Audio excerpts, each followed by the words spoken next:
Gusto nyo bang matutunan paano ko ginawa yung parang jellyfish na yan? Oo, yung presentation na yan ng ating agahan. Oo, isang breakfast idea na naman ang ituturo ko sa inyo ngayon. Ayan nga, at kinakailangan natin dyan ng talong. Maraming talong na hiniwa sa gitna at sa gitna. Oo, ganyan lang nahiwa ng talong. Gayahin nyo lang kung paano ginawa ko dyan. At ipirito nyo lang ito ng both sides. So, lahat ng sides sa inyong ipirito. Siyempre, ganoon naman talaga tayo magluto ng talong. At ayan nga, at maghanda kayo ng 2 itlog at o kahit 3 itlog, 4 na itlog, bahala kayo kung ilang itlog, basta itlog at saka yung chang or onion leeks or ano man tawag nyo pa dyan, o spring onion, o meron pang ibang tawag dyan, chives, ewan, ano ba, o kung ano man ang tawag nyo dyan, basta iyan, itlog at iyang ganyan. Lagyan nyo ng asin.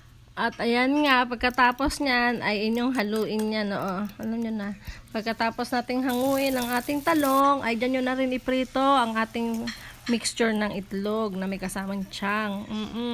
Pwede namang hindi nyo gawin yung ginagawa kong kagaya nyan. Basta ako may kaartehan lang talagang gagawin. Oo, kagaya nung nakita nyo kanina.